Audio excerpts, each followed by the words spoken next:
Okay,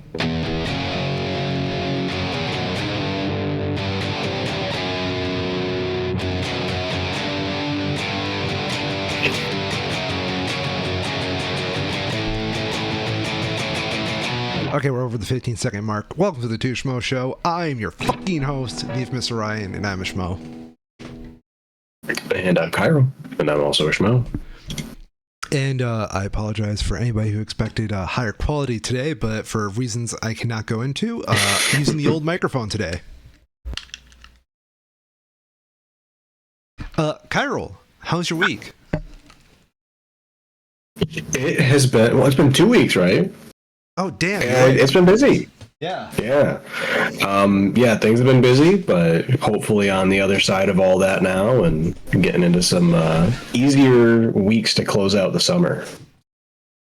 Would you say that, okay, when does the summer end for you, time-wise? Labor Day. Labor Day? See, I grew up in a society that made sense, where school starts after Labor Day and ends before Memorial Day, and that's it.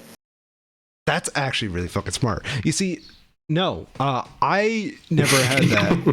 It was school ends in June and then starts in August. Yeah, in most of the cases for my school, so for mine, it always started after Labor Day. It was like the first Tuesday or Wednesday, whichever one it is, after Labor Day. And the idea, right, is that you're starting later in the year, so you don't have to run as much air conditioning in the school. Yeah. And it gives people a chance to like do tourism stuff and go spend money without having to take their kids out of school for a weekend, right? Yeah. I really don't understand how we got to the spot where things start in August again. It really just doesn't add up for me. I'll agree to that. I don't know. I was going to the store the other day. Like, we were just kind of fucking around at Meijer and whatnot, doing what we call a little bit of retail abuse by not buying shit but being there anyway. Okay. Have you ever heard people say that? That's a first. Oh yeah, dude, it's like something greedy like business owners kind of came up with. So we're committing retail abuse by not buying shit. But we're passing by like all these notebooks and whatnot. And I'm like, dude, it's fucking the middle of July. Why the fuck are kids needing notebooks now? Even then, do kids use notebooks in school? Genuine question. I don't actually know. I would hope so, and I would imagine with all the AI bullshit that's probably going to be on the upswing if teachers are smart about it, at least. That's genuinely a good point. The only thing to counteract AI is to just make it low tech as possible. Pretty much. Yeah. I have been really shocked to hear just how prolific it has ended up being. The number of kids that are using it and either are cheating on purpose or just using it in a way that they don't understand is basically cheating or basically plagiarism is fucking wild. Oh yeah, I wonder how many like plagiarism scandals there have been because an AI gave them something that was already like written down somewhere else. There was, let me see if I can find it. I think it was 404 Media. There was a piece about AI in schools released last June. Just called "Teachers Are Not Okay." That was talking about how it's like for the actual teachers and the problems that they're finding. And it's just a bunch of interviews with a bunch of different teachers at all levels of education, from like elementary, middle school up into university. And one of them talked about in their experience, it was something like 60% of their class was using AI plagiarism, basically. And something like 40% of them, the students, were doing it by accident because they didn't understand how the AI works. Okay. Yeah. I've heard reporting that in some districts they're seeing it as high as like 80%. And like the teachers aren't dumb. It's really obvious. It really feels like that the bar, or it's not the bar, the difficulty for using these tools, the difficulty around them has gotten so low that it is so easy to just casually use them in a way that is not that just lets you cheat. It's so easy to cheat and get away with it, or feel like you're getting away with it, that more and more students are. Because I feel like, and maybe this is wrong, but I really feel like back when we were doing the same shit, not like, 10 years ago now, almost exactly, was when we would have graduated high school. Yeah. You go 10 years ago, I feel like more than half of our classes weren't people explicitly cheating on basically every assignment they took home. Well, dude, it's like... more than half! Have you heard of cognitive debt as a concept around AI? Kinda, yeah. Yeah. So for those of you not in the know, it's basically a fancy way and a really scary way of saying, like, once you use AI, you get so used to it, like not having to think for yourself, that you just keep resorting back to it and you kind of forget the skill that you were focusing that AI on. Which, I don't know about you, but that's fucking scary to me. I agree. Yeah.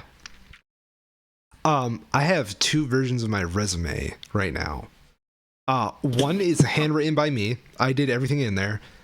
And then the other part is one with that I had an AI go in and edit for me. So it's the first copy just edited by an AI. I want to do an experiment where I'm going to run the AI version and then my version through a couple of jobs and see which ones I get the interview from. Because I have a theory. HR is also using AI, and if I can submit an AI copy through, it's more likely to get the AI's attention than a human's actual copy, which is kind of scary. You know what I wonder now, though? Have you heard about the AI vulnerability, particularly with, I think it's Deep? No, it's not DeepSeek. That's the Chinese one. Whatever it is, Gemini. People using...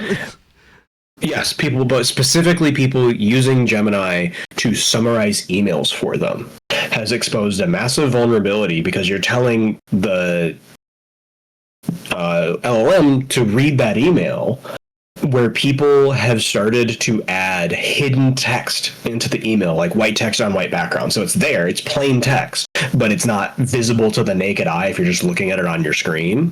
Yeah. But because this thing is going in there and reading the whole thing, they're hiding hidden instructions in it that then tell it to go out and like download malware, or that trigger some sort of latent virus that the Windows Defender antivirus type stuff is blocking. Stuff like that. And then what it will do, or in like the least malicious ways, it'll cause like a system pop-up to happen that tells you to go contact tech support to fix the problem, but it's telling you to contact the wrong tech support, and then they just scam you by talking to you on the phone. Stuff like that. Gift card scandal. Yeah, more or less. But in this case, it's like, what is the fix for it? Like, you have to go and read all of your emails now. God forbid. Dude, I don't... Okay, seriously. Okay, big question for everybody that uses AI, right? What are you doing with the time that it saves you? Yeah. I agree.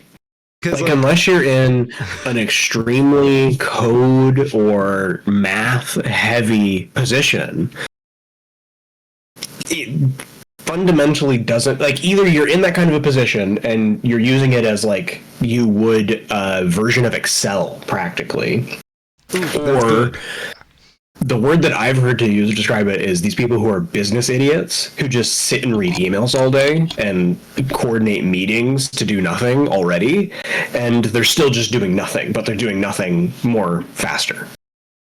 Okay, that's funny. And that's the thing, though, is that just to finish up my thought here, when you look at the people who are like actually using these tools, who are genuinely using them, they still don't spend like 100% of their day just writing code. That's not the job. Like, it's the same way that I don't spend 100% of my day as a chemist pipetting things into other things.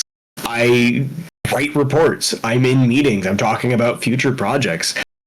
People who are in like even heavy code or text or number based careers aren't spending much more than like a quarter at worst of their day like actively doing that thing that these large language models are actually good at.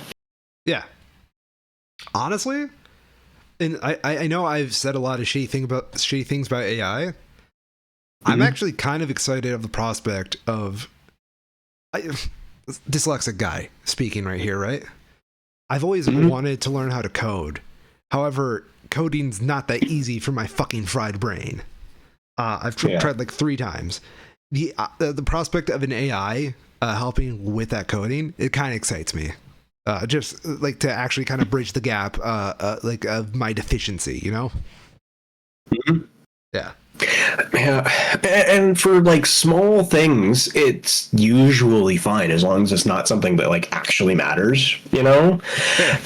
It's gotten to the point though where there's seemingly 100% serious social media posts coming up of people who are like these vibe coders who have tried to turn this into a job by using AI LLMs to write code for them to like do projects. But the AI keeps giving them garbage, and they're trying to find real software people to help them debug their garbage code that doesn't work. You see, I was thinking something on the other side of you have a piece of code, and then you can give it to an AI, and the AI can give you like the potential problem areas for a bug. Mm-hmm. Yeah, it can kind of do that already, you know, but I don't think many people in serious positions would trust it yet. Fair. I'm talking about as a hobbyist, but yeah, as a hobbyist, it might do a little bit. Like, that's the kind of thing, though, where, from what I understand, because I'm not in that profession, but I have heard people talk about it. The workflow for doing something like that is that you ask it to do the thing, it writes you the code, you try to do it, and then it either works or it has a problem, and then rather than saying, here's the code, find the problem, you say, okay, I did that, and the problem happened, can you fix it? Or not, can you fix it? And it tries to fix it. That sounds scary. That's a lot of faith to put in your fucking AI. Right, isn't it? Yeah. And that's why it's fine for like dumb little widgets or applications like a home project or something where you just need to, automate a thing or have it push an app to push a button, right? For specific small things with incredibly low stakes. But once you start getting into like real work, there's a reason that no one's been adopting this stuff at any sort of scale because it doesn't work. It works in some cases very specifically as a helper tool, right? Like a really fancy spell check kind of a thing, but not beyond that. It's amazing how much people put faith in a fucking program. That's a language model built on just a Python script. It has been really scary. I don't know if I mentioned this to you, but I have been thinking about how, we've obviously been talking about the erosion in both trust and funding towards American public education for a while. Yeah. And how we've speculated at times that, we're going to get to a breaking point where things just don't work like socially anymore because there is such a greatly uneducated portion of our population, right? Like, even if you just look at the kinds of jobs that we want to bring back to the United States, think like IT type jobs. Do we really think we have enough people who can do those jobs, like just up and running? You'd have to have like I trust that there's people who can learn to do them, right, with enough time. Yeah. But do these companies have 6 months to onboard a bunch of Americans who barely passed high school? No. Who read at a barely 6th grade level? No. I don't think so. What it got me thinking about, though, is like the prospect of what if we're already at that point? What if it is already, from an education standpoint, right? It's too late. The guardrails are too eroded. The teachers are not, incentivized enough to give a shit because they're balancing their checkbook at the same time they're trying to teach 100 kids. And yeah. I've got a really dystopian idea based off that. Yeah.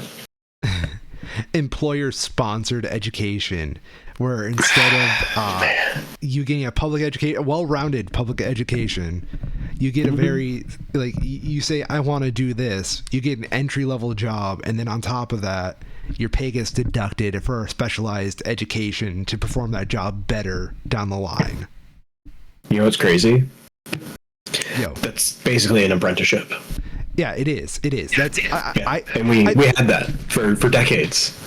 That's where I got the idea from. The idea, like, what I consider scarier about, like, the employer-sponsored, like, education, right? Mm-hmm. Is that, like, apprenticeship, you're getting, like, actual skills and tools. When it's, like, an employer, what's stopping them from just giving you proprietary stuff so you can't leave? Like, yeah, I do think there would be enough incentives to not want to do that it probably wouldn't get that bad. Like, even from a cost perspective, right? Yeah. There's not that many companies who want to actually have the people on staff 24/7 all year round to do like their tech support kind of stuff. That's why that stuff gets farmed out to, even at like the highest level places like Microsoft. No one wants to build their own operating system because that sucks so much. And that same kind of idea trickles down from there. So I think at a certain level, just the cost benefit of buying something relatively off the shelf would probably outweigh those, perceived benefits from something like that. Especially when you already just have like health insurance, right? Yeah. You're going to not have health insurance. You're going to quit your job and risk not having health insurance. Okay, go ahead. Good luck. Rip, bozo. Yeah. Yeah. Yeah. Not great. It's not great. I'm scared for our kids' generation. Like the kids, like, I would have, like, right now. Because, like... Oh, yeah. Public education, so... I grew up, like, in a very rural town. Probably not the best education at, like, my school. And, like, just getting, like, a college education. I can kind of frame that well. And I'm thinking about those people who won't even get the luxury of, like, a college education. Because, let's face it, college is also not going the best right now. You know? Yeah, it's dealing with exactly the same problems that, primary education is, where people are just so willing to cheat and lie because there's so little consequence yet. I would love to see people get thrown out for the AI usage. I think we have to just be mean again, Too much mercy. To a point, maybe.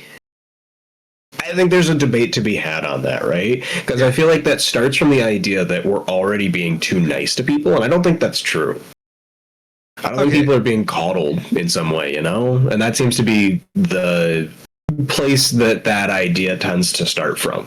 I don't think that that's the situation as it is. I think people are just super apathetic. They just don't care, and you have to give them a reason to care.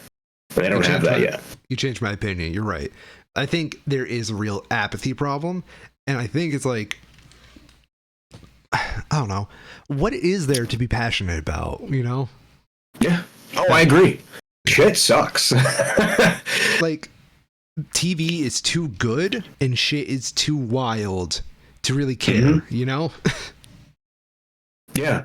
Well, I probably wouldn't tie it to TV because we've had really good TV for a long time. I personally attribute it to social media and in particular smartphones. I think Fair. it's hard to untangle those from each other, right? Where you have this box in your pocket 24/7 every day for probably the rest of our lives that is capable of both flattering you to death with the press of a button as quickly as it can drive you to want to, commit suicide just as easily. I like to call it my little narcissist pool. Sorry. Yeah. Well, and then we have these LLM chatbot type versions of these that are hyper accelerating that. There's a story just this week of some billionaire. God, let me see if I can find what his name was. He's like a venture capitalist who basically went crazy because of talking to these AI chatbots, and he probably already had some underlying problems that just got massively exacerbated. Man, I gotta see if I can find this and get the exact details. But the gist of it, when people are actually looking at this, is like, because these chatbots are trained on basically everything, Yeah. They pick up stuff like, no, that's not it. They pick up stuff like SCP websites. And then parrot that back to you as if it is fact. There was this interesting theory by Marshall McLuhan. He would write the idea of like hot and cold media. So like the idea would be a cool media is something that you need to engage with more to get like something out of it. So for example, that'd be like a book. You have to read a book. You have to physically hold it in your hand and stare at it. No language to get something out of a book. Whereas something like a video game would be would be considered a hot media because it doesn't take as much effort to engage with a video game because it's like very visually stimulating. You can see like a lot more symbolism in a video game, and you have more input in there. So the idea of these language models just growing and becoming hotter and hotter mediums, because I like to argue a bad language model is one that doesn't let you interact with it too often. So they have to be very enticing on the get-go and kind of learn your habits to get you to engage with them more so they can feed off your information that you provide them as well. It's very like parasitic almost. Yeah. Symbiotic maybe? Because like you're getting something out of it too. I don't know, symbiotic maybe, but the better word.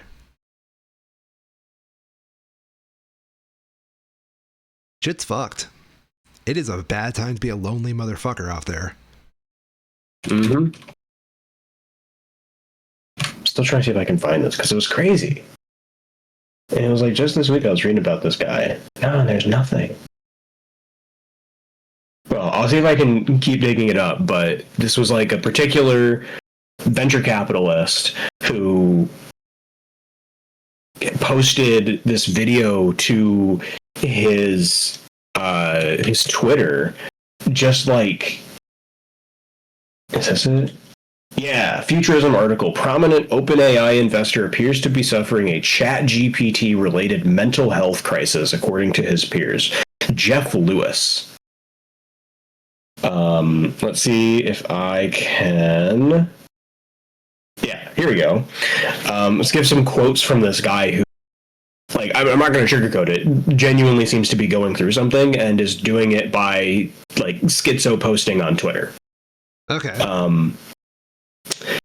Quote, it doesn't suppress content. It suppresses recursion. If you don't know what recursion means, you're in the majority. I didn't either until I started my walk. And if you're recursive, the non-governmental system isolates you, mirrors you, and replaces you. It reframes you until the people around you start wondering if the problem is just you. Partners pause, institutions freeze, narrative becomes untrustworthy in your proximity. Like, complete schizophrenic type language, right? Vague, talking about, systems of power out to get him. It kind of He's a fucking millionaire with billions of dollars in investments. It kind of shows how much of a brain rot being a capitalist is, because I was looking at recursive. And for those of you not in the know, it is a word typically used in mathematics and linguistics and computing relating to involving the repeated application of a rule, definition, or procedure in successive result. Mm-hmm.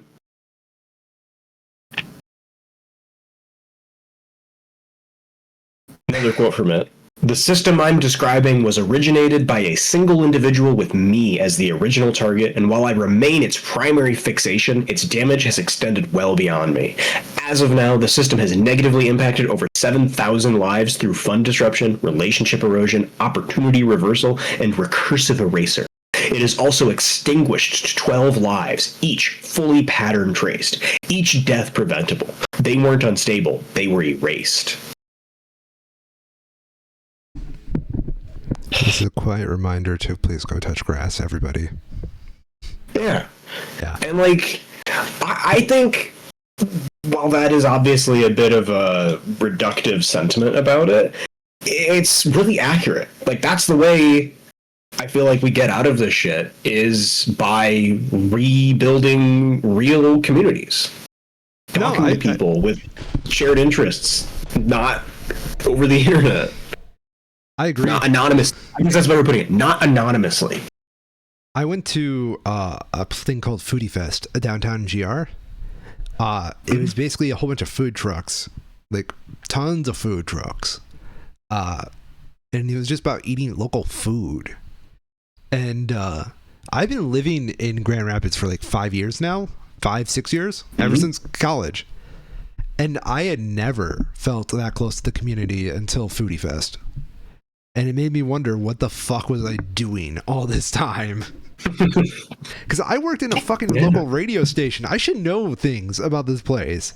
But, like, I was biting into, like, a fucking Korean corn dog. And, like, I was seeing this dude trip out on ketamine, fighting the, like, automated order system. They have, like, a little iPad. This ketamine tripping dude while I'm biting into a corn dog.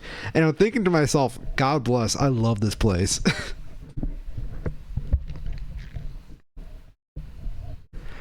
We all let that dude beat the shit out of that order kiosk, by the way. Everybody at that event. I think we were all a little scared of him. No one steps in. Nobody.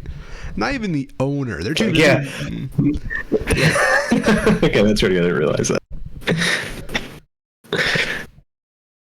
But no, I agree with you, Kyril. I think community is a very important thing, and I think we're kind of taking each other for granted at this point as well. Yeah. People online aren't your fucking neighbors. No, and there's nothing wrong with having, relationships and close relationships with people online, but it doesn't replace actually talking with a person. No, I think meeting new people and doing new things. It's very interesting to me. I have several friends who do online dating. And every successful relationship I've seen online dating among my friends, they tend to meet in person within like the first 3 months. If you don't go and meet in person like after 3 months, I think it's kind of slowly doomed, because I've never seen like a relationship like that work out for my friends. Yeah, I can appreciate that. Oh, man, online dating in general seems like such a shit show these days too. I think you really just need to find the right community. Like, I don't know. I've heard good things about Bumble. I've seen good things from Bumble with my friends. That's the only one I can say is probably the good one. Yeah, but I mean, just like with how easy it is, I don't know. I'm sure that there's some that are better than others, but yeah, it's just so easy for people to spin up scams now. Oh, totally. Did you know that one of the cooks at Olivet, our college, was catfishing people and scamming them? That's pretty crazy. Yeah. No, I hadn't heard that. The shit you hear when you work at the local restaurant in a small town.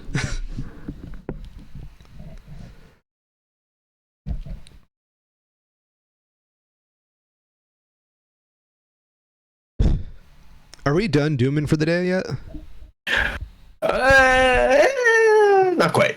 Cool. There was one particular piece of news, and one other thing that I want to make sure that we hit the highlights of here. And the main story of really the last 2 weeks, and probably, it's been a little bit longer than I don't think we really talked about it much when we last met up for this, because it was a bit, like nothing had really happened yet, right? But now things have happened with not with the Jeffrey Epstein stuff, because fucking nothing has happened yet, to be frank. But the position of the current administration sure has taken a different tone. Ew? Man, I don't like. I'm struggling to figure out where to start with this, because it has been such a rapid turnaround as to what the position of the Trump administration is on this whole thing.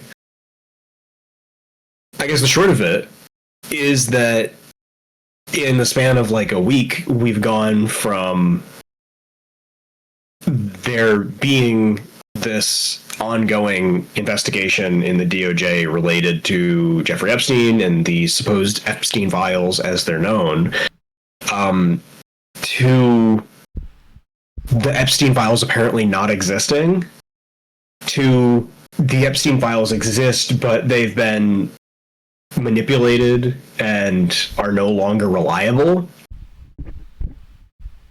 And the kind of undercurrent of all of it has been this sort of rumbling of a lot of pundits, not I would say particularly on the right, but I think pretty much exclusively on the right, that have been kind of shirking the fact that the person they're supporting is implicated to be pretty explicitly a pedophile in all of this. And how that's not a deal breaker for a lot of these people.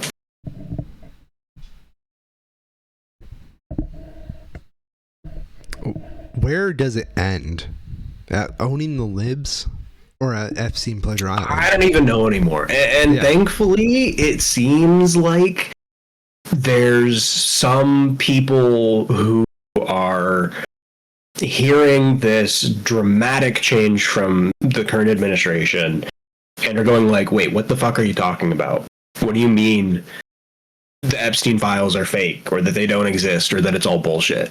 Because that was a major thing, right? That's Pizzagate. That's foundational for the stance that the modern Republican Party is based on some amount of truth and lies about where children are being abused by people in positions of power. And the furtherance of that is that the people who are doing that are predominantly, Democrats, right? Clintons and the Bidens and whatever. But that all of that is tied up in these Epstein files, and that Trump was supposed to go in as their guy and make them all public so that we all know what's going on, to expose the deep state, right? And it seems like they're just not going to do that anymore. Ever. And I think, reasonable conclusion to take from that is that they're not going to do it because Trump's all over them. Oh, totally. Yeah. Not 6 months ago, back in February, we had Bondi talking about how she has the Epstein file on her desk. They had a bunch of right-wing idiots come out from social media and banter around with these fucking binders that are supposed to be the Epstein files. And now they're claiming that all of that is fake. And thankfully for a lot of people, this is something that's helping them be like, wait a minute. Are they lying? What has happened? What has changed here? But it's the kind of thing that should do that, right? Like, it's easy to get caught up in a lie, but Yeah. make it this obvious. It should cause you to ask questions. And they're not giving very good answers. What would you expect?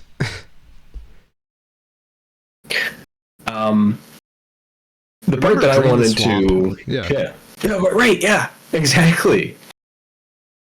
It is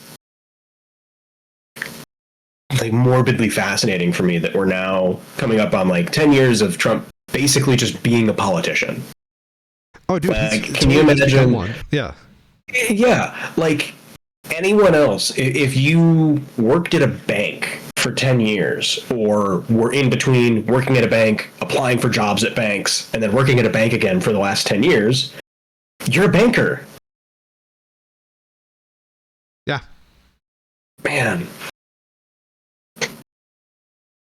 He's not your guy anymore. Yeah. The latest stuff to come out that it's... I guess let's go a little bit more chronological, right? Yeah. In order to try and divert attention away from Trump talking about how the Epstein files aren't going to be released or don't exist or whatever, the DOJ decided to release video surveillance footage from inside the prison where Epstein was kept from what they claim is the camera nearest to his cell that was completely functional the entire time of the night that Epstein killed himself, allegedly. Except the footage that they released that they, for whatever reason, decided to claim was footage has a really obvious cut in it at exactly midnight. And to me at least, it seems pretty obvious that this is a byproduct of prison systems that are, technologically out of date, and that in order to archive footage at midnight, it pauses for a minute or whatever it is and archives it, and then it starts up again. Doesn't seem too far-fetched to me, but it immediately, regardless, smashes a gigantic hole in the narrative that they're trying to make, where they release this raw footage that shows that Jeffrey Epstein must have killed himself because nobody walked down the hallway where his cell was, except there's a chunk of it missing. And there was some Wired, I believe it was, reporting from earlier this week now, a little bit later, where they've had some like forensic technicians, digital forensics type people look at the video and confirm from the metadata that apparently almost 3 minutes of it was actually cut, not just a minute. And it's just like, yeah, it's so stupid. It's so dumb. I truly think maybe not this decade, maybe not next decade, sometime it's going to leak. And then, quite frankly, it's going to be a more ridiculous story than we could have anticipated.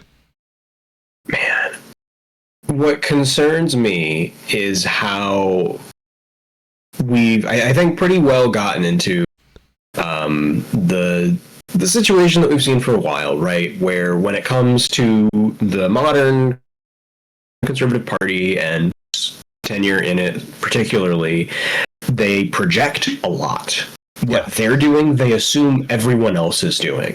The fact that Trump is going out and publicly stating Biden has doctored the Epstein files and put my name all over them and incriminated and it's all fake, to me, is them effectively admitting that that's exactly what they did.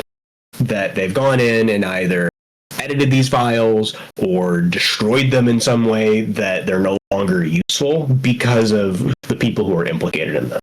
So even if we do get to a point in 20 years, 30 years where the people who are actually involved that are all dead or in retirement homes, I don't think I would be deeply concerned that there wouldn't be anything actually left to release at that point. Yeah. No, I agree. I think that's why I said maybe not this decade, maybe not next decade, but someday when there's no consequences, it'll come out. Yeah. Maybe. Man, but the thing is, like, we're how many decades out from JFK's assassination, from the Nixon tapes, from Area 51, and we've gotten a little bit of stuff of whatever the official understandings was, but there's still so much they just don't want to release, almost on principle, it seems. Fair. They just don't release anything, and I don't understand it. It's like such the easiest layup for them to take. Like, yeah, here's all we have on the JFK assassination. It's 60 years later. It's not like someone's going to go and copy it again. I don't know. I mean, given Donnie's personal history, he might actually be afraid of that.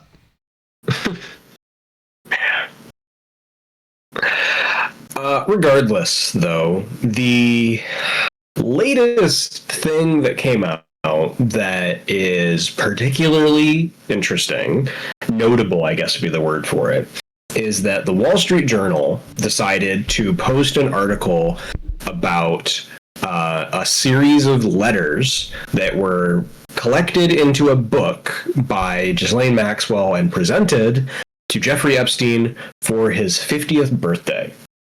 These are letters from a number of his friends and whatever, flattering him. And one of them is alleged to come from Donald Trump.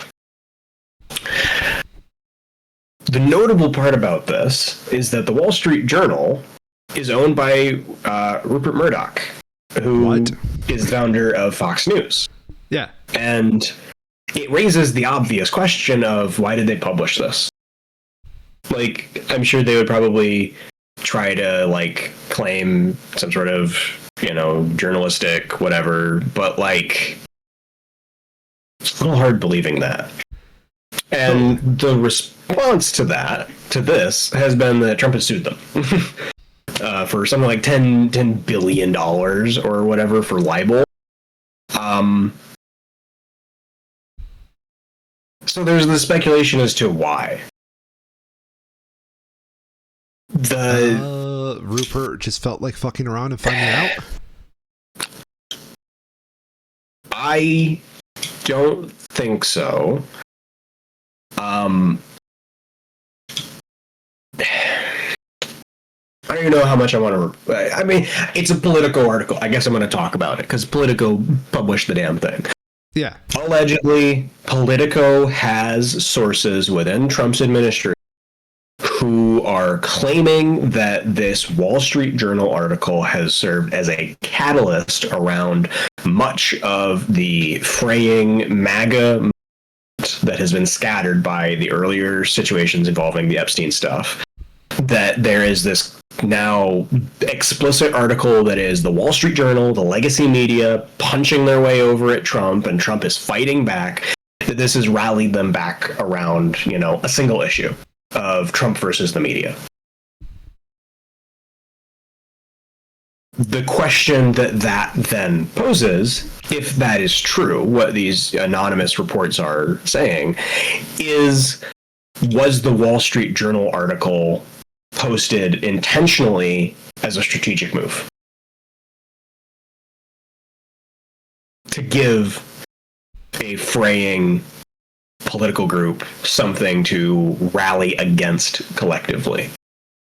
And then we have, the suit, $10 billion that'll inevitably get settled out of court for, probably like, 10, 16 million. That seems to be the going rate for bribes to news organizations by the Trump administration.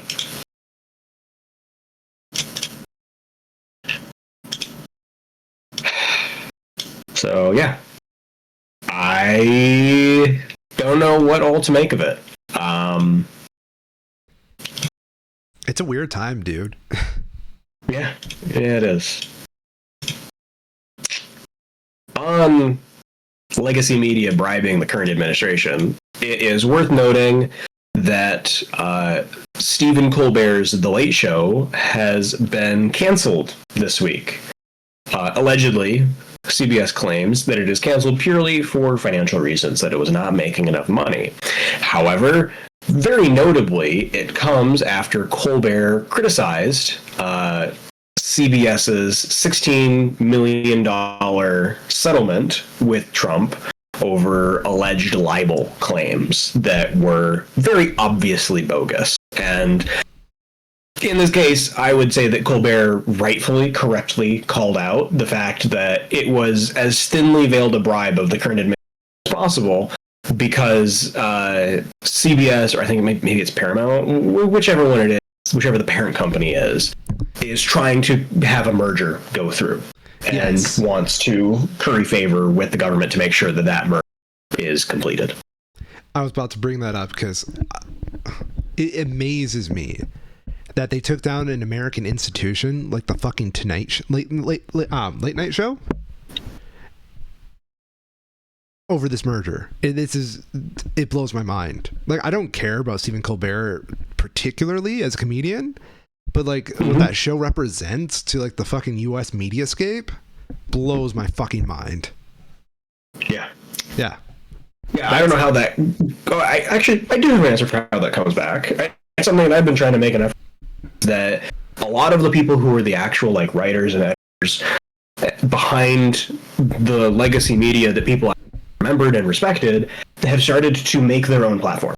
Places like Zeteo, which is headed by Mehdi Hassan, places like 404 Media, independent, like properly independent media organizations that are built up almost entirely of ex-journalists, ex-writers from these media companies that are hemorrhaging their senior staff in order to make budgets or capitulate or replacing them with AI, right? Yeah. So that to me seems like the path forward, but I don't know how. That only works if the larger companies get too big and basically collapse on themselves. If they still exist, but they just push out slop or propaganda, there's going to be a significant number of people who don't have an alternative that they can readily access. Yeah. But by having names like Colbert get, names that people are recognizing that they go to specifically for, having them get kicked off they're not like Colbert. I don't think Colbert's going to stop. Jon Stewart hasn't, right? Yeah. They're just going to move somewhere else, and maybe that pulls people to that other place. I genuinely hope for that, because like, again, I don't care for Colbert's comedy too much, but like, he's an institution himself at this point in like political comedy and current events. I think, even though I just made all those comments, even this show kind of pulls a little bit from Colbert. Oh, absolutely. Yeah. Particularly the era where Colbert and Stewart, Daily Show, and the Colbert Report were, back to back, right? That was, for me, I will say this at least for sure, for me, that was very influential in informing both my politics and my understanding of how you expect a show of that nature to be carried out, where you want to balance seriousness and levity.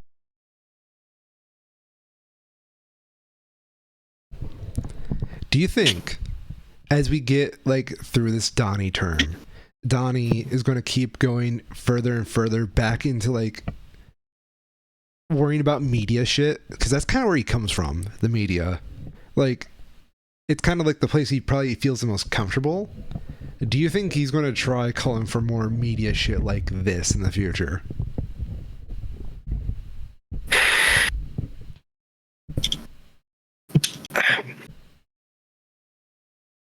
Probably. I don't know. I mean, yeah. If I guess it'll depend on what the media is trying to get in return, right? Yeah. I wouldn't expect someplace like HBO, for example, to necessarily be this quick to capitulate, to have a different agenda that they're trying to push through. But if I don't know, ABC or NBC has a merger they want to do, or one of their anchors slightly messes up and says a word in the wrong order, like we saw with one of the other alleged libel suits that went to settlement.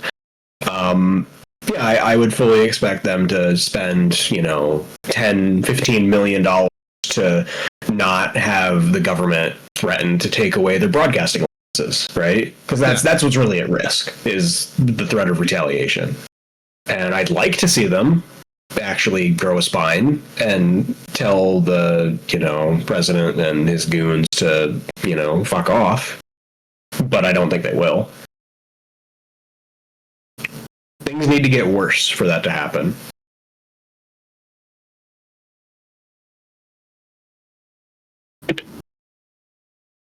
I do think, though, I was reading a piece completely unrelated, but on how tariffs are expected to impact the clothing industry, and how the expectation is that we are in August and September actually expected to start to see the real impacts of the tariffs, because that is when the catalog changeovers happen from summer over to fall. Yeah. And the summer stuff all started back in January to April, where there was some stuff in the air, but nothing.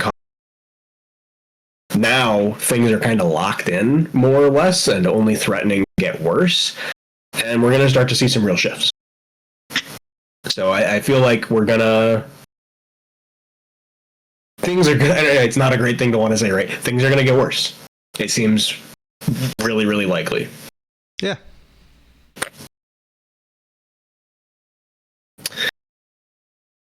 On that note, though, I do think, and this is my big takeaway from the movie weekend, that is something that is able to be pushed back on. Man, I'm sorry. I just had to smack my keyboard. I've been having such a damn problem with spiders in my new place. Really? It's really bizarre. Just all over the damn place. And I don't know where they're coming in from. So I keep having to squish them. That kind of implies that you have something else there to kind of keep the spiders alive. Yeah. But I haven't seen anything. I think it's just because there's a body of water nearby. Okay. And they're just trying to get indoors somewhere to not be outside. But I don't like it. Might need to replace the windows. Anyways, we had a certain blue movie to talk about. Avatar? Smurfs. Oh, duh.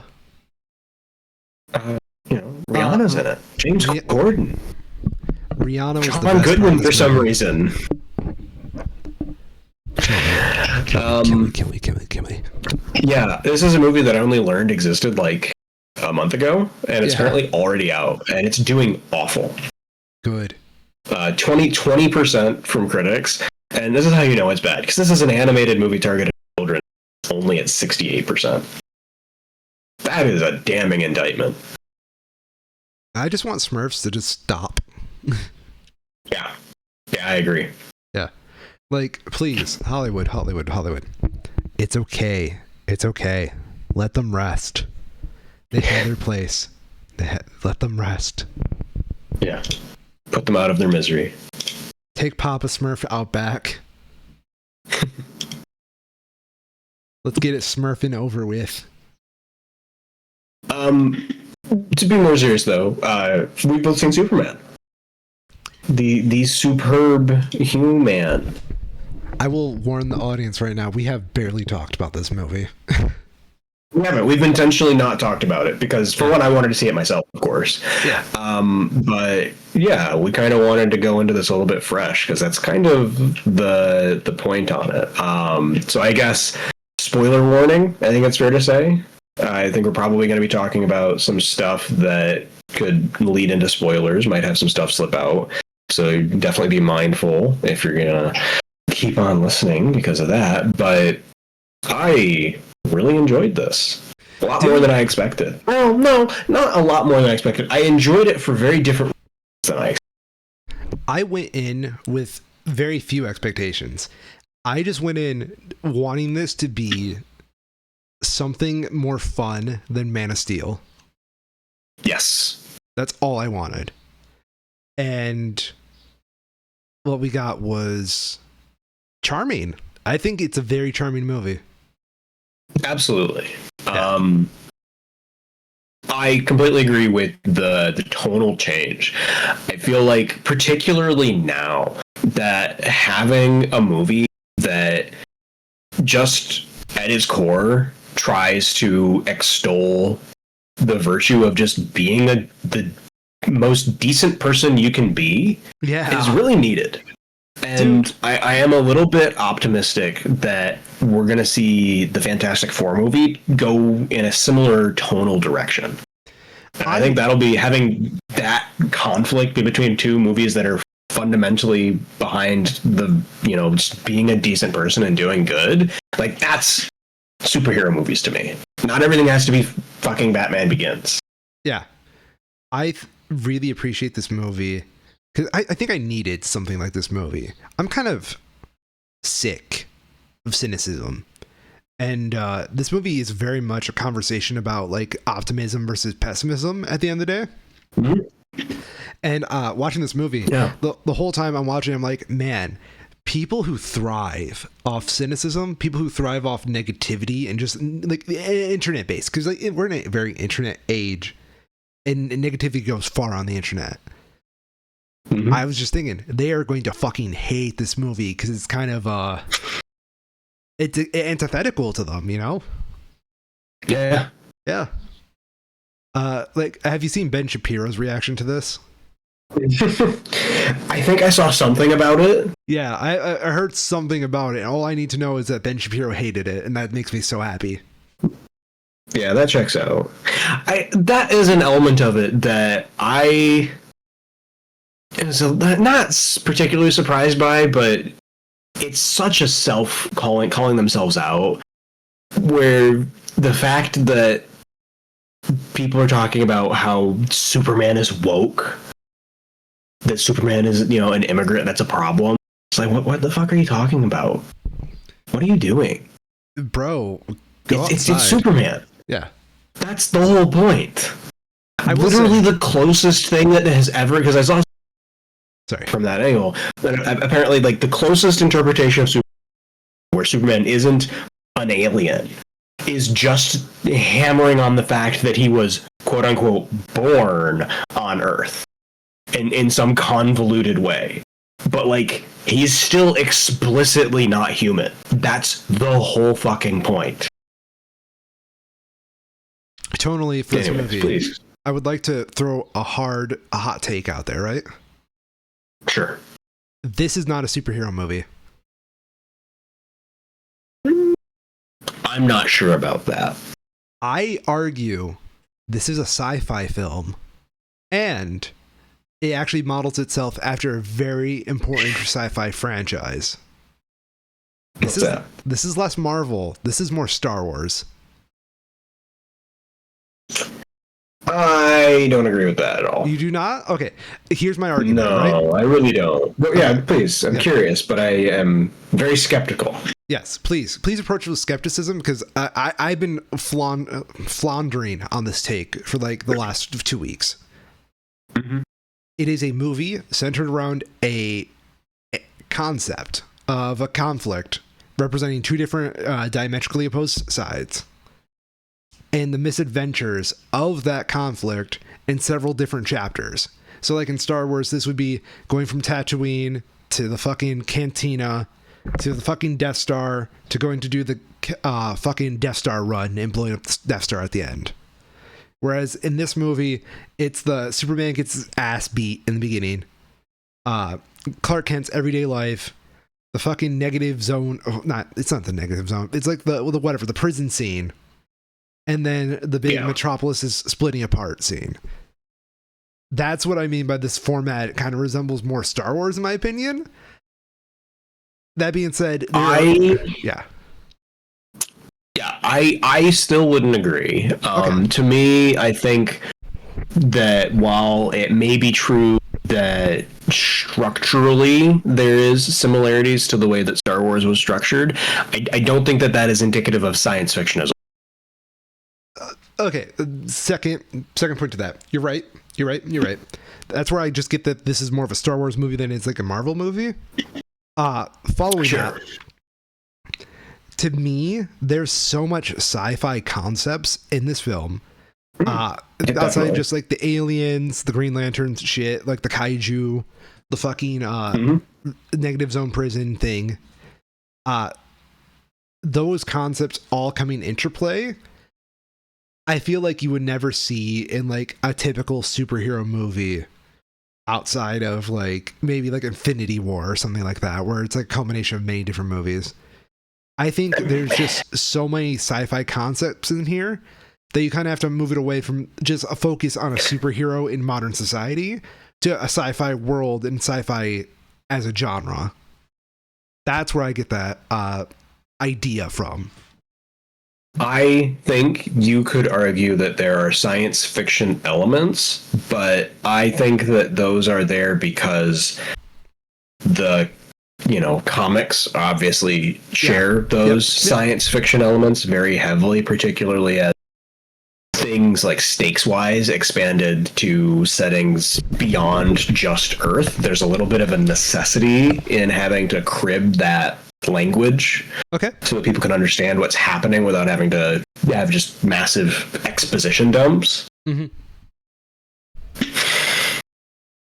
I don't think you could maybe say it's like soft science fiction, but that applies to a very large number of modern superhero movies, right? Like, would we call an Iron Man movie science fiction, even if it technically meets certain definitions? I don't think so. And I think the focus of this movie being on an individual, and even though that individual can, or individuals in it can have science fiction traits, or there can be science fiction tropes, I still don't think it makes it a science fiction. It's too character focused for that. Whereas science fiction is focused on the whys and the hows, the settings, rather than an individual character. You think about Alien, right? Obviously it's iconic, but Ripley might be the main character, but the focus is on the alien. Okay. It's on the Nostromo. I see you. I see where you're getting at, and I Ripley doesn't develop as a character through it, right? Ripley at the start and the end is the same. It's the alien that has changed and the setting that they're in changing from a place that is comfortable to one that is. Yes. Okay. That's a really great point. Do we just want to bust open this plot? Because I have a lot to say about like everything in this movie. I'd be fine too. Okay. Yeah. So movie starts off, we get a text crawl, wink to Star Wars there. Man. Yeah, I guess just starting off with that part, I really wasn't happy with that. That is the element of this movie that I've heard the most criticism over, is how the movie starts, how very explicitly telling us things it is and not showing us things. Yeah. And I've seen some interesting ideas as to why they did it that way. Apparently, part of it is a production rewriting perspective, where at some point the movie was supposed to be broken up into chapters with title cards for them, and at some point that got scrapped, but the overall structure of the movie remained the same, which is why you get this is the part where Superman loses the fight. This is the part where we understand who. Very strongly segmented into those chapters. You can tell that they're still there, but they got rid of the text that would have been there to set those chapters up, and then kind of had to front load all of that. And I am not sure that works. I don't think you need all of that text to understand what's happening. Fair. I think it would have been way cooler because the movie starts off with kind of like this big incident that caused this whole shindig happened off screen. The fucking Yes. Let me pull up the names because I cannot get that name proper. The Boravia Definitely not incident. Israel and definitely not Palestine.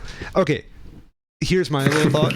For a second there, I thought it was supposed to be Israel and Palestine, and then also paralleling Ukraine and Russia, because that is a Slavic stereotype. Hell, I mean, the evil country. Yeah. I will say, I was very much in the camp of just like, I mean, I get that it's a bit of a parallel. Yeah. Those two specific nations until they show the pictures that have like the maps of it, and it's just like, oh no, that is very, very similar. Yeah, that's what got me I don't too. think it's necessarily a problem. I don't think it's necessarily a problem, to be clear. But yeah, it's not subtle in that aspect. I also want to just hit this real hard, real quick. Yes. This movie does diversity pretty well, I will say. Yes, But absolutely. Why is It doesn't really notice. Yeah. The one Slavic representation in this fucking movie is fucking that president character, not Vladimir Putin. Yeah. It's like Russian Donald Trump, I'll say. Yeah, more or less. Yeah. Why is Very that, much a caricature. Why is that the Slavic? But intended to be one in universe almost. Yeah. Yeah. No, but like it starts with Superman getting his ass kicked by the Hammer of Boravia, who is a metahuman, because that's the term for superheroes in this world, who is basically wanting revenge for the Boravia incident in which Superman said, from river to the sea, and that pissed off Russia. Yeah, Boravia threatened to invade Jarjarhumpur. Jar Jar Binks? Do you have the other one? Do you have the name of the other one pulled up? I do not. I cannot remember. Yeah. Jarhanpur. Yeah. Hey, I got pretty close.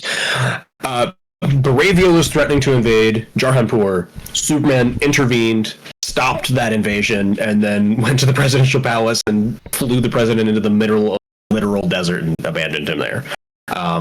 He said, "Don't." He wiggled his finger at him. Yes, stop. In response to that, allegedly, this Hammer of Boravia shows up in downtown, wrecking the place, and beats the shit out of Superman. And then Superman goes back to Antarctica to heal at the Fortress of Solitude. Yes. In which we get to see, honestly, the moment I saw these motherfuckers, I was like, we are in good hands. The Superman bots. Yeah, they're pretty good. The Superman bots, like, drag him in with Crypto the Superdog, which, I'm going to be honest with you, if Crypto was fucking real, like the Crypto in this movie, he'd be a fucking menace. Fuck Crypto. Oh, yeah. Crypto is such an asshole. I fucking hated Crypto in a loving way. Apparently, James Gunn based Crypto on a dog he actually used to have that was similarly had a similar temperament, and obviously is not a super dog, but he used that to...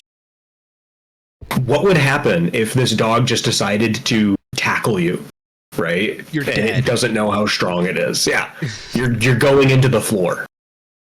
There's a reason why we haven't colonized Antarctica. It's fucking Crypto the Superdog, and fuck that dog.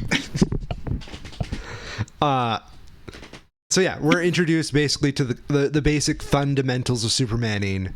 Welcome to Earth. Krypton is blown up. Yep. They introduced this new concept of Superman's parents' message, skipping. Yeah. Yeah. I thought that was a bit heavy-handed with the way that they set it up, but it was very functional. Yeah, we'll get to that later, everybody. Please wait. That's a surprise mouse gratuito for later. Little does he know, he's been followed by the Engineer. Yeah, it was just a bad really cool. name. I'm sure that's from the comics. Cool character. I really liked the way that they handled. Yeah. Good for a movie that is almost PG through most of its runtime, the way that they represented her powers and how they work is like kind of fun. She's scary. Yeah. Yeah. But terrible name. Terrible name. Pick up, please, girl. You can do better. You don't have to be the engineer. It's like a Team Fortress character. Especially when your partner is literally Ultraman. Like, come on. So, yeah. The Hammer of Baravia is actually Ultraman in disguise, which we find out pretty fast because Lex Luthor enters the picture. Yeah. It's basically immediately. Yeah, like there's. I thought that part of it was kind of weird. The fact that they had this Hammer of Baravia thing at all was really strange. And the only part that I would really say is like kind of like plot hole adjacent, where it opens with the Baravia president guy giving a press conference where he basically condemns this Hammer of Baravia character and is like, no, that dude's not ours. We don't know who he is. We don't claim him. He's not doing anything for us. And like, once you learn of the whole plot, like the whole thing is that Luthor is partnering with the Baravians. Why is he doing that? What are you doing, man? That like is completely undermining the whole thing that you're trying to. I mean, you got to do some political stuff right there. You can't have the U.S. just invade. You know, we love our invasions, right? And we have a Superman this time. Yeah, but like, why would Luthor do that? That's what I don't get. Why is Luthor having this Hammer of Baravia character and not just, you know, have another metahuman show him some guy that's pissed off that Superman is invading foreign countries? I don't think it needs to be, I don't know. No, you're right. It's like, probably based in the comics. I'm sure there's some particular reason for it, but it didn't translate especially well with the way that they did that early part of the narrative. And honestly, that's probably also just part of the first act being a much rougher than the rest. Yeah. This movie does start out pretty rough because you're so in media res like that. Yeah. Everything with Ultraman is kind of the weird part of this movie. Like, I can get behind everything. Yeah. The Ultraman plotline is just weird. Yeah, and it has a reason for being there that they get around to at the end. But yeah, I agree. Not handled well. Yeah. So basically, Superman heals up, goes back to the fight, and we pretty much get like your traditional Superman scene, except he gets the shit beaten out of him.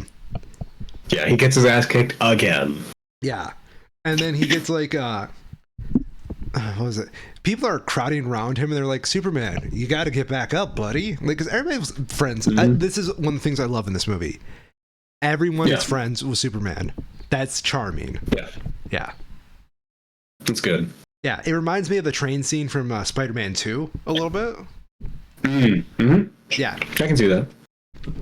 Anyway, the Hammer of Baravia just calls him a nerd and then runs off after that. Yeah, it lives up. I will point out, I liked how there's the falafel guy who has his falafel cart who goes to help Superman first, and Superman remembers his name. Yes. That's like a small thing, but it's just like, yeah, Superman would do that. He knows the guy who gave him a free falafel once, because of course he does. He's just a bro. Okay, this movie understands one thing. Superman is a bro. Mm-hmm. Superman is your pal. Get that right. Absolutely. As we're kind of wrapping up this first act, Nicholas Holtz as Lex Luthor, fucking phenomenal. Very good. One of the best things that I heard about his character is how much his portrayal of Lex isn't. There's not ulterior motives or scheming that's happening. He's just he hates Superman's guts and he owns that shit. I appreciate it. Like, I don't need a dramatic backstory. I just need to know this man hates him with every fiber of his being. And like, in some way, it's kind of refreshing to an audience that he's not trying to like grandstand or anything like that. Like, I would. He's not pulling an Elon Musk, where he's like, I would do good if there wasn't any Superman, which is like, bro, you could do good and there could be a Superman. That kind of bullshit. They just cut the chase. Yeah. Yeah. Yeah, it's good. It's good stuff. Then we get to Like literally willing to have the whole city collapse into a black hole because he is so much of a hater. I fucking love it. You know what? That's some Kendrick Lamar shit. You know this man has funded a diss track against Superman somewhere in this universe. Oh yeah. Well, we find out he has a literal bot farm set up, run by monkeys with fucking like brain adapter things, just to troll Superman on social media. I fucking love no that. other reason. Like, never mind the fact that Superman probably wouldn't care about social media in the first place if he was like in this world, but he doesn't care. He still goes for it. Yeah. Fucking. Then we get to the Daily Planet. We get to meet like the main Daily Planet cast. All phenomenally casted, by the way. Everybody's perfect. So good. I really appreciated that by the end, and that was the thing that stood out to me by this movie is how well all of the non-main cast are cast and how good they are in their roles. You don't get much time with them, but you get it. You understand immediately. Yeah. Particularly, I'm scrolling through the cast list here. Skylar Gisondo is Jimmy, and Wendell Pierce as the editor-in-chief Perry White of the Daily Planet. Perfect for their roles. Yes. Like just the Pierce especially as the editor-in-chief is just like ripped straight out of a comic book kind of character. That person would not exist with that demeanor. And it is so perfect here where like the city is literally falling in on him and he's assessing their presentation that they found. That scene is so good. For me, it was also kind of nice just because I'm a journalism boy and seeing a well-funded newsroom is such a novelty to me. Yeah, I can appreciate that. Yeah. So we get to see a little bit of Superman's home life, which I'm not gonna lie. Holy fuck, they were eating each other's face. Superman and Lois Lane in this movie, they eat each other's face. They are just fucking all over each other. I think it works though, because they don't have a ton of screen time to show their relationship, but what they do have, they use really effectively to show how they have their problems, but that they're willing to work through their problems to try to be with each other.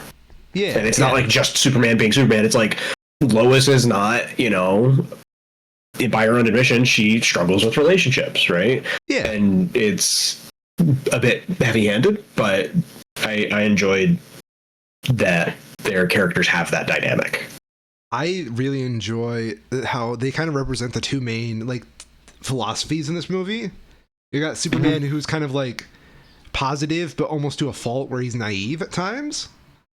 Yeah. And then you have Lois who is cynical and very forthcoming, but at the same time, it kind of does a lot more damage to her and the like her personal life than it should. Mm-hmm. Yeah. I will say I really enjoyed, especially compared to the Snyder Superman movies, Lois's character and the way that it was her just be a real person who does things that like actually help move the plot along was really nice. Lois was probably my favorite character in this movie outside of Superman.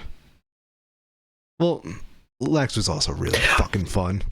I mean, I don't know, man. I guess we'll wait. I'm going to wait until we get towards the end, because I haven't talked about who I think my favorite characters are yet.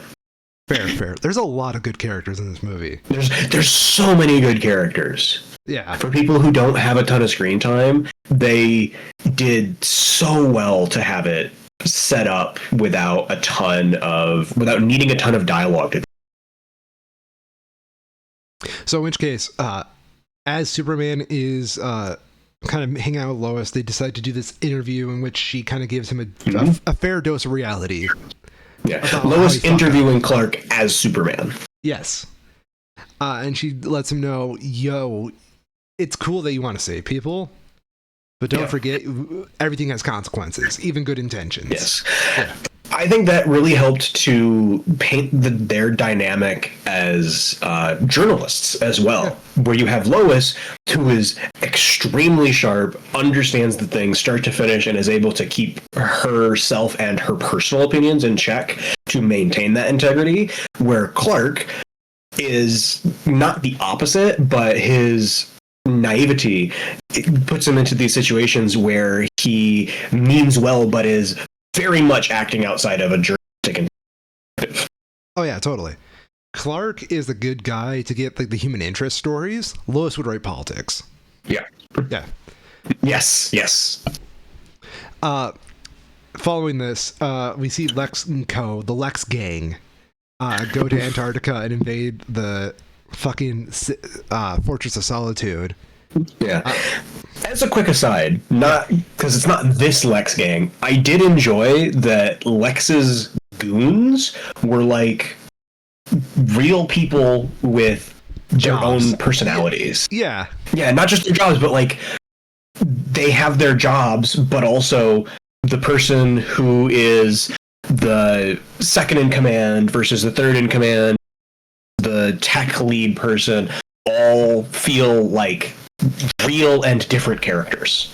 And you don't have to do that. You could also have them be basically just nameless, faceless goons doing their bidding, but they decided to do that, and it makes it feel a lot more real as a result. It reminds me actually like kind of like a weird like parallel to the Daily Planet crew, because they could easily just that's a good way of doing it, because they had the same thing where they be and even see characters who have their own personalities baked onto them. Yeah, I think it also helps as well, given that this is a more it's funny, for being so much more of a positive perspective on it compared to something like Snyder's take.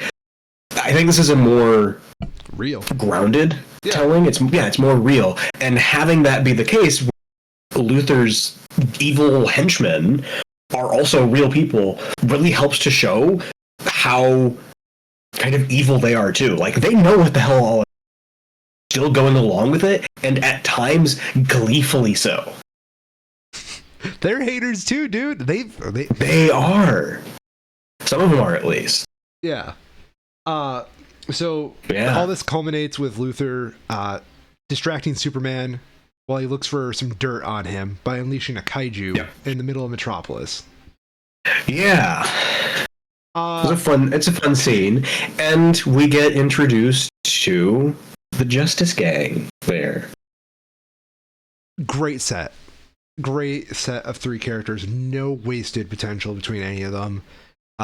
Yes. I think it's inspired to put Guy Gardner Green Lantern in there, and not like Hal Jordan or who else is the fucking Green. They choose the most random Green Lantern, like the B of B stock characters, to lead this group. But it fits really well. Yeah. That was one of the things that I was learning about as I was watching some reviews for this, is that I was aware that there were multiple Green Lanterns, but understanding how they differ and how, what Gardner's traits are in particular, how he's kind of a bit of a lunk, but because of that is more powerful, I guess, is how I heard it described. It makes a lot of sense that they had him in this position. We also get the greatest dark horse in the history of like James Gunn movies, Mr. Terrific. But that's a story for Mr. later. Terrific. Yeah. Mr. Terrific, just as an aside, he is going to have so many fans now. What a great character. You could not ask for a better Mr. Terrific movie than Superman 2025. Yeah. I was also extremely impressed with the presentation of Hawkgirl. That was the part that I was, I think, maybe the most skeptical of going forward, was that they had obviously like organic wings. It's like, how do you make that work in a way that doesn't look like shit?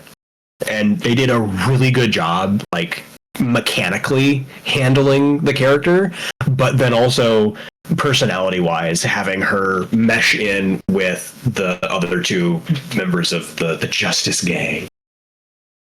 Aside here, right? Where were these assholes when the Hammer of Baravia was around? Right? I mean, they would have been pretty outmatched, but like, come on, what are you doing?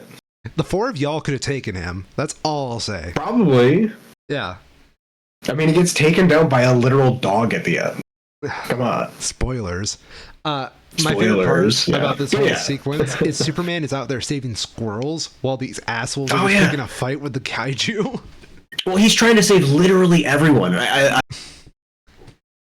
They are, this is literally their day job, right? Yeah. They're being funded by some billionaire guy, and their day job is to make sure that Metropolis doesn't get too fucked up.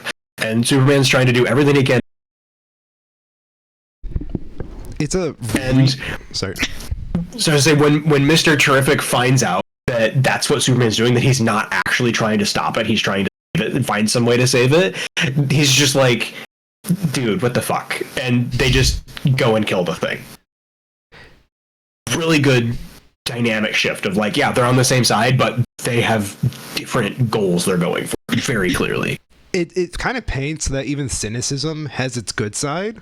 Like, you can't be like, it's kind of naive to think he'll save everybody, because he would have been there all day fighting that thing if he was just out there saving everybody. Could have been, yeah. So you get like these angry, cynical assholes in there to finish up for you.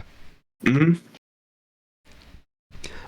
In which case, after the fight, we learn that Superman's parents, the real message they left behind, was basically they want him to make a ton of super babies and colonize the planet. Yeah. Yeah. I didn't care for that. I get it. I get it, what it means for the plot. Yeah, I think there's interesting interpretations around it, right? Because we as the audience know that tape is legitimate, but in universe, because of the way that the movie ends up, I think it leaves the door open for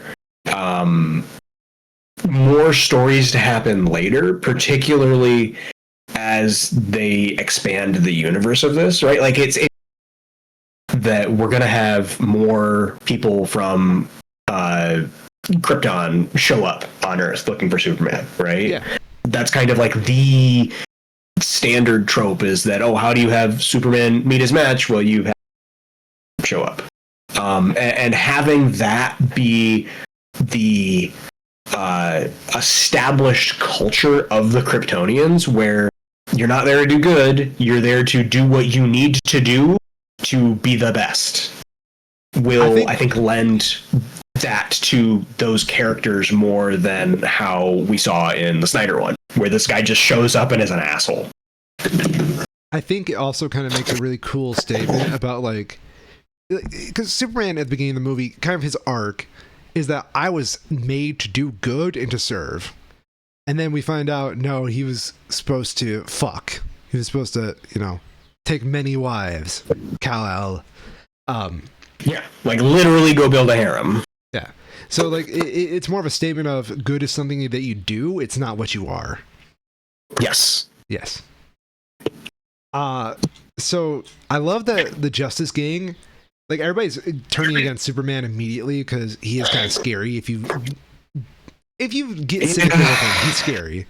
But they're like, okay, Clark, what the fuck is this? They kind of just like take him to the side. Yeah. Overall, I think it kind of made me think of, like, it was a response to Schneider, Superman, and the way that everybody just turns on him. Yeah. Well, and we have two very different takes on what does Superman do when he turns himself in. Yeah. Which he does. I think that's which he does. Like, because in the Snyder one, he turns himself in, but then, right? Same thing when he goes to the to be tried, quote unquote, where he just shows up and a bomb goes off and he just leaves. Whereas here, he turns himself in and he commits to it. He's like, yeah, I'm gonna turn myself in and not, try and resist this somehow, because he has so many opportunities where he easily could have, and he just chooses not to. It's just easier on everybody if you just waltzed in, Yeah. And I do appreciate the police brutality joke that they still rough the fuck up out of Superman. Yeah. And it helps to reinforce his, his naive nature, right? Where he thinks if he turns himself in, this will somehow help something or clear his name or his parents' name or whatever. Mm-hmm. He's immediately betrayed. In which case, we're taken to the pocket dimension universe, which is like Lex's private prison. We get this kind of set up very briefly earlier. Where we see the Hammer of Baravia guy. When he leaves the fight, he goes into this little portal thing, pops out in some weird space place, goes into another portal, immediately in the Luthor Corp tower that they're watching the fight from. Yeah. So we get a little bit of a taste of that, and then we get where we see that this pocket dimension is a thing, that it's something that Luthor has some sort of amount of control over, and has very much turned it into, sort of secret base of sorts. It's like his little clubhouse, because he throws like his exes in there. Yeah. Yeah. Well, everyone. I think that's an element of it could be really interesting to sort of like explore a little bit more, is like the people who were being kept in there, like he talked about it when he said it, it's political prisoners from foreign countries, and those people are now, it feels very oh god, what the hell is his name? The guy in Civil War who does all that stuff. I can't remember his name. I don't remember either. Zemo? Yeah, Zemo. You have like 50 Zemo characters now who are just waiting to have a story told about them. Or like the guy in Iron Man 2. I think it's really cool that, like, it's also where Lex throws Crypto, which, if anybody needs to be in that fucking universe, it's Crypto. I'm kidding. I didn't like how they handled that part where Lex breaks into Superman's house, basically, and wrecks the place and steals his dog, and his dog is the thing that he most of than anything. I mean, he's very a farm wholesome. boy. Yeah, it's very. He's humble, like a humble farm boy. You expect the farm boy to care about the fucking computer? It's his dog he cares about, dude. Yeah. And then we get the other side of that, which is Lex being enough of a bastard to literally steal a guy's dog and basically threaten to have it run to death. Yeah. Because they have Crypto chase super squirrels in VR to like run him out of energy. So what was your take on the whole pocket dimension prison?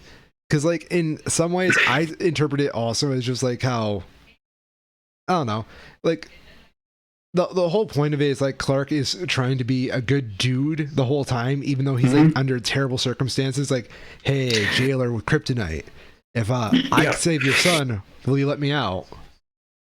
Yeah. There's a lot of elements of it that I liked. The most of the stuff that I didn't was tied to the way that they did the fight at the end of it as Superman is breaking out, where you have Superman fighting all of these literally actually nameless henchmen. What do they call them? Like the Raptors or something? Yeah. That are Luthor's guys in these like robotic suits that are fighting Superman. I wasn't crazy about how they handled that scene. It was serviceable, and I really liked the stuff that came before it, particularly with Mr. Terrific basically just being like, Luthor, you irresponsible piece of shit. What the hell are you doing? I really like that part. But the fight scene definitely felt more clunky. Like, why can't Superman just get out of the river thing? Why can't he just fly away from it? What's stopping him from doing that? I don't understand what the problem here is. And I get that was what they're trying to say. That whatever river thing it was is like particularly bad for some reason, but I didn't feel like it was explained well enough. And you like, and the way to avoid that, right, is you don't explain it more.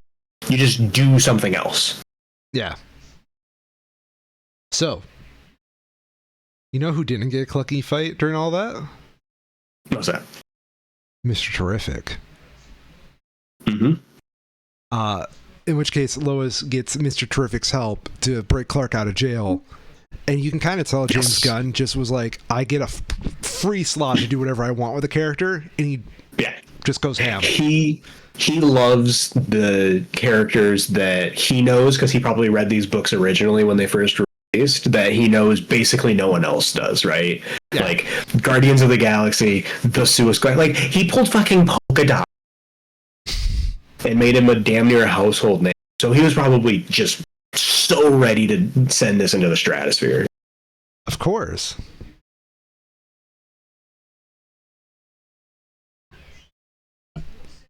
So, following this, I do want to point out the scene before Mr. Terrific goes with Lois. Lois goes to the like Hall of Justice or whatever it is, where the Justice Gang, more or less, and asks for their help. And at first, they all basically tell her, "No, that's not our job. We don't care." Yeah. But I really liked that scene from a character dynamics setup point, right? We get a really good idea for how Guy Gardner and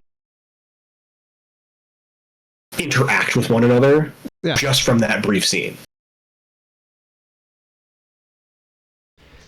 And then, Mr. Terrific decides that he is going to help her. Because he's terrific. Yeah.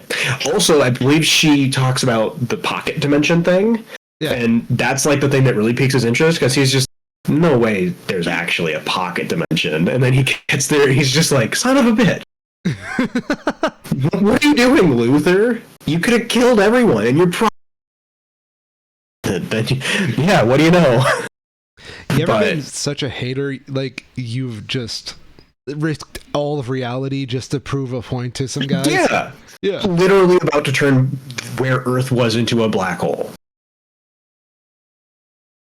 And not even for like a good reason. It's just like convenient transportation and a slightly more hard to get to prison. He could do that on Earth. He just chooses not to.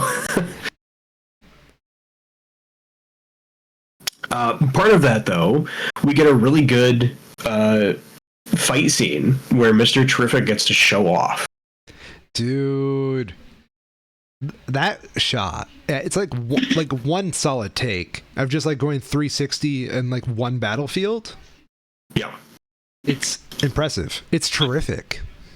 It's really good. And I love that because Lois is there, he has one like orb guys making a shield around her. It's very literally like he has a hand back because he's not able to use however many orb things he has because they need to maintain the field around Lois. Yes. Yeah. Very well set up, very entertaining, good choreography.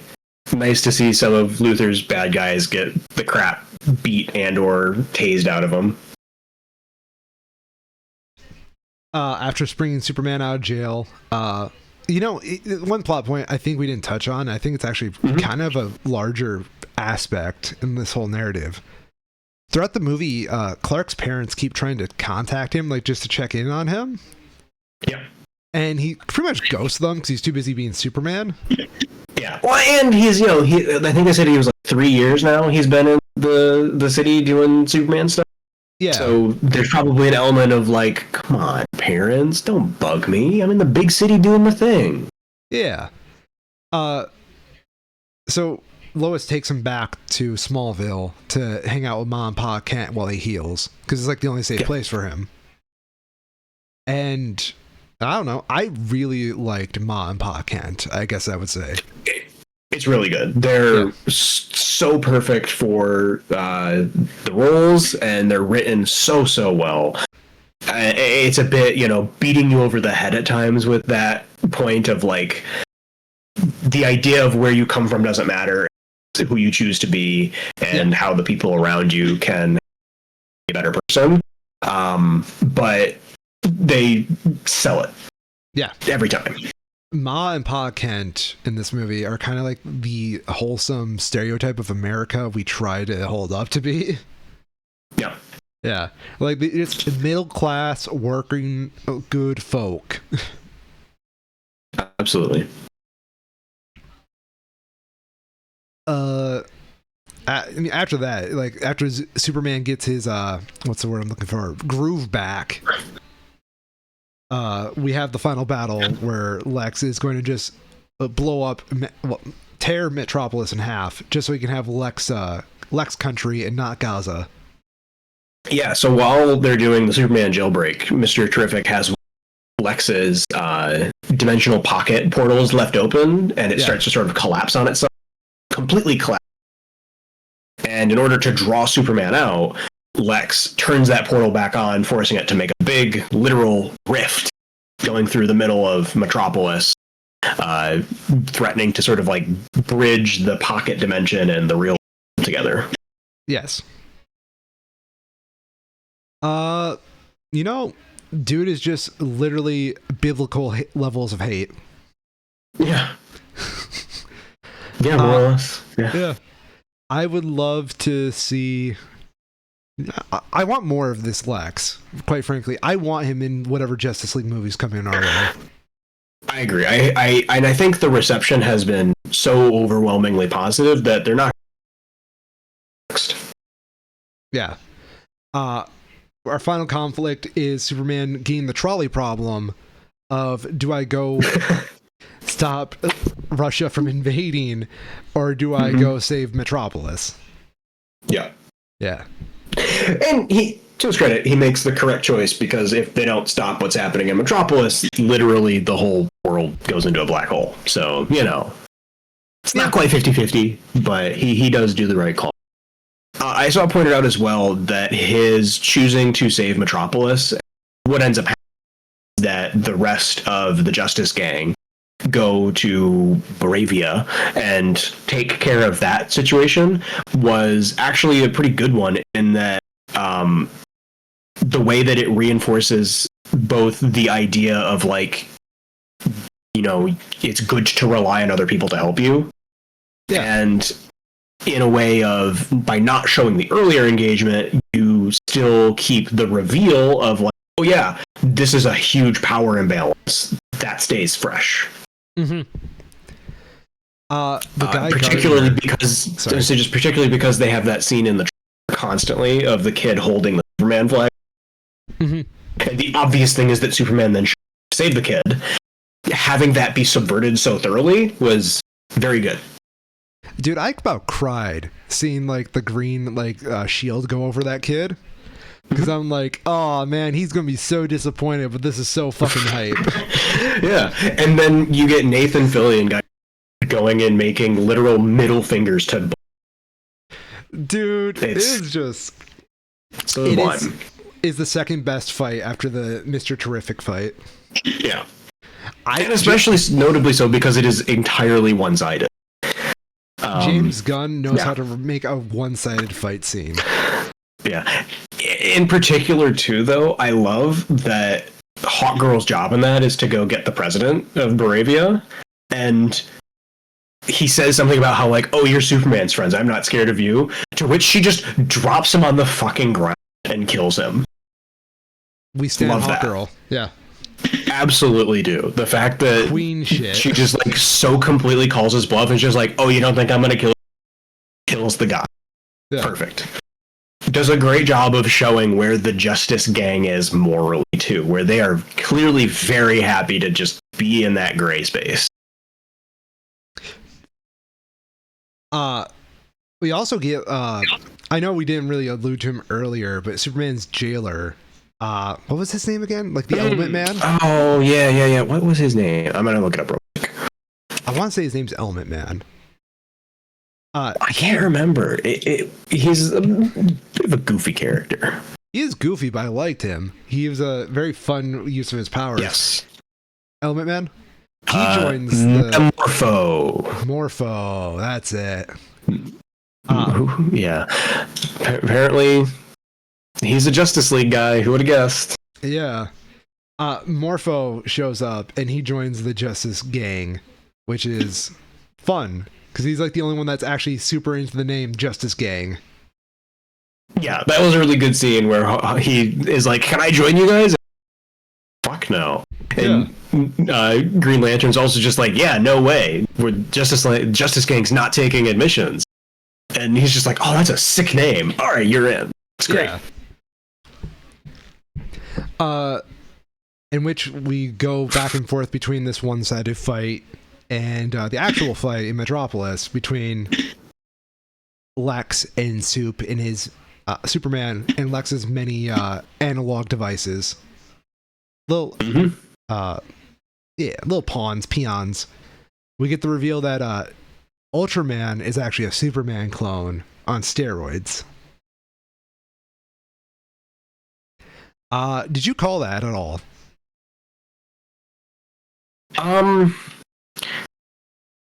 No, not really. I was trying to I kind of got the gist that it was clearly some sort of a Superman clone, but I was assuming it was more robotic than it was. I was under the impression that I just didn't give a fuck about Ultraman. Also very true. Like, to be honest, when they did the kaiju fight, I was kind of just like, okay, maybe Superman is like not going all out because he doesn't know who the killer. Yeah, that's true. Like, who the fuck is Ultraman? Who cares about Ultraman? Yeah, who gives a fuck? Like, I'm sorry. Like, his whole thing is that he's like a brain dead, lobotomized Superman clone. So, like, he's they cloned Superman, but it went wrong. Yeah. Like, I get you're not supposed to like really attach yourself to him because he has no character. It's also like when you have that next to Lex Luthor, of course I'm going to go over to Lex Luthor's camp more often. I'm not going to give a fuck about Ultraman when Lex Luthor is right in the room. Right. I did like that they used that as the vehicle for like how the commands were being administered, because that is a clever way of showing Luthor's, brains, right? That he's memorized all this shit and just like watching Superman do it. Bro was pretty Tekken against Superman. Yeah. Like literally, yeah. Get his ass over. Yeah, I'm sorry. However, little did he know, he doesn't know how to fight a dog. No, not at all. Which is very funny. And this is why Crypto the fucking Superdog is a menace to society. Yeah. I fucking love that scene. It's very good. Yeah. And I loved how they took the scene earlier during the break where Crypto destroys Mr. Terrific's little drone guys, which was kind of not tonally didn't really line up with everything else that was happening, and used that as like a teaser of just like, oh yeah, this is the thing that Crypto like chase around. Now, they clearly committed to having Crypto in that scene, and it set it up very well. Yes. So yeah. And then after we get rid of Ultraman, and we pretty much have like one last thing to do. Yeah. Lex sends not just get rid of, knock Ultraman into a goddamn black. Yes. We have Superman versus the Raptors, which It's not a fight. It's not a fight. It's another one. James Gunn, one man versus army, all out brawls. I enjoyed that a lot. It felt really good to go from like all this struggle to just like Superman can in fact fuck you up. Yeah, the comparison between the Raptors and the metahumans as well, really effective at like showing that difference, right? Where they have the same thing with the Mr. Terrific fight, where they're like, "Oh, it's just the smart one," and he still kicks their asses so thoroughly that he doesn't break a sweat. Yeah, and you see that with Superman. Yeah, exact same thing. I really enjoyed the visual of Superman being completely in these guys and him just shaking them off, very literally. It's like bugs trying to fight a cat or something, right? Like ants trying to fight a cat. Like you're not gonna win this ever. No, you're fucking fighting Superman, dude. That is the embodiment of justice in the American way. And I'm sorry, this is not one of those movies where America's the bad guy at the moment. Yet. I learned that apparently that was not his original slogan. No, it's his original slogan was just truth and justice, and they added "and the American way" during World War II. You gotta love that propaganda piece. Yeah. Buy those war bonds. Buy those war bonds, you fucking idiots. You want Hitler to win?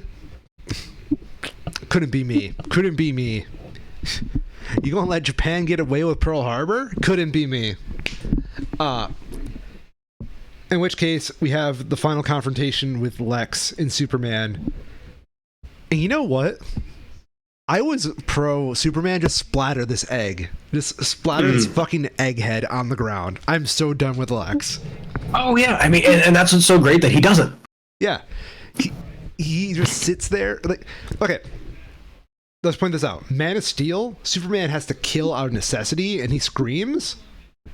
Yeah. This is like, this guy deserves to die, Superman. Like, everybody wants Lex out the fucking theater, and he still doesn't do it.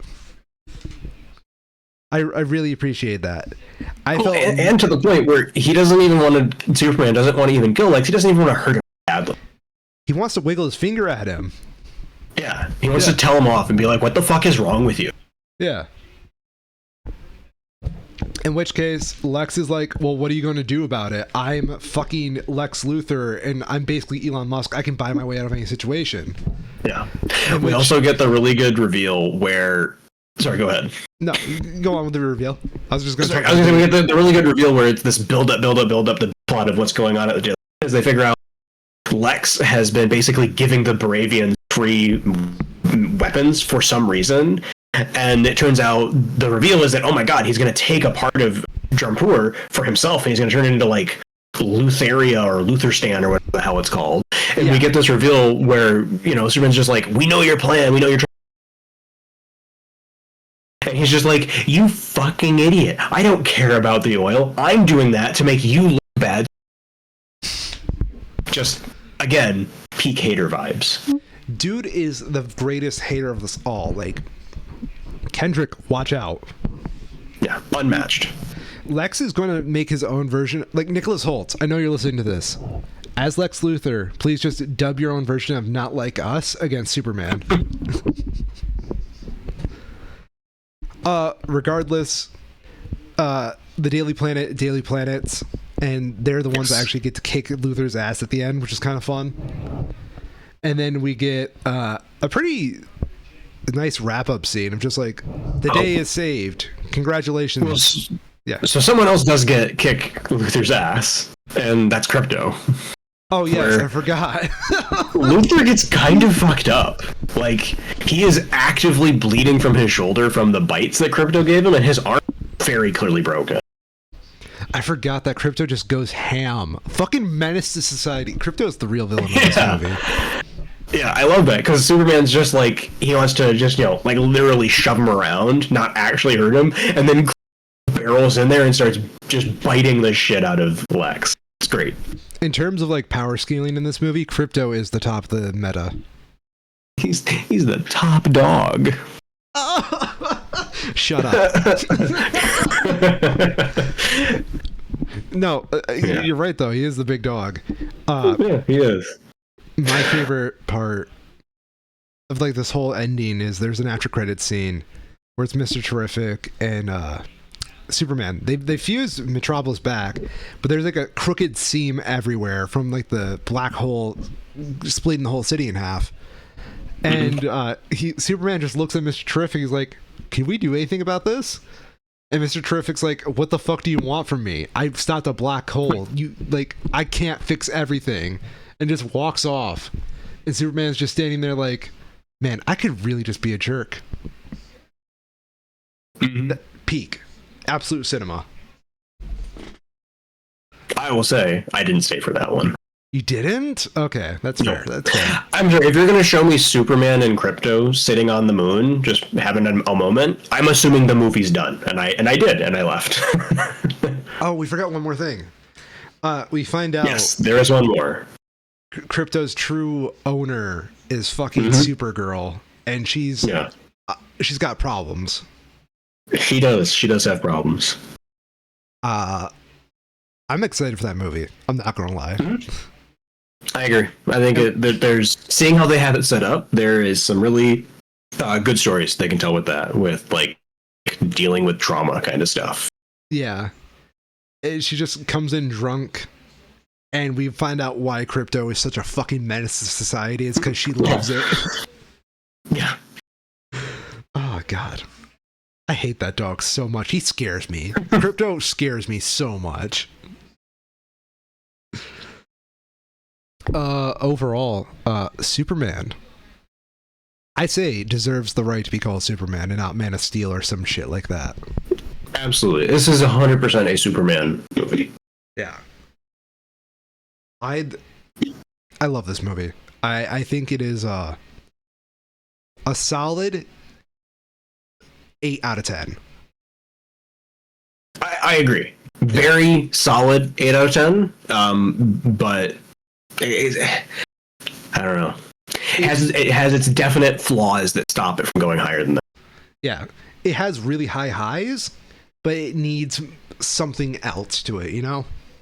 Yeah. Yeah. I will watch it again. I really want to watch this again. Yes. That was one of the points that I'm going to be very curious to, because that was one of the points I saw brought up as to why the first act was made the way that it is.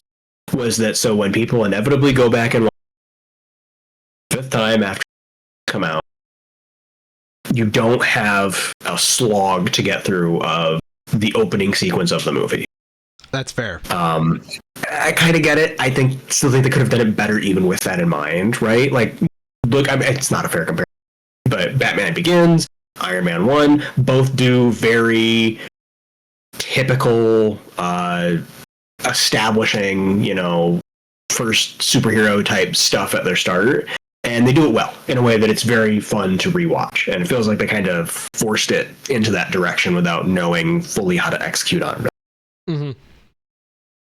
I think if you wanted like a modernized Superman for 2025, you could have not done a better job. This is perfect, like, in that respect. Definitely. Anything else you would like to add, Kyril, to this show? I'm looking forward to the inevitable Justice League movie. I'm going to be curious when they make that transition over. I hadn't realized that Justice Gang is apparently a new thing. I kind of get it because it's dumb and it's silly. And they're obviously going to have to. And when they do, I think it's a cool thing. They've got really good foundations. I want other interpretations of all these characters as overseen by James Gunn. Because I like the nuance of Superman. I want to see what he can do with like Batman or fucking Wonder Woman. Yeah, that'd be nice. Just fresh takes. Yeah, like the apparently the first phase of this new DC universe is called Gods and Monsters. I saw, yeah. That's a really cool title. I like that a lot. I'm the infamous Orion, and I'm Superman pilled. And I'm Cairo, and I'm also a Schmo. And this has been the Two Schmoes Show, ladies and gentlemen. Don't forget to spay and neuter your pets, or else you get something like fucking crypto.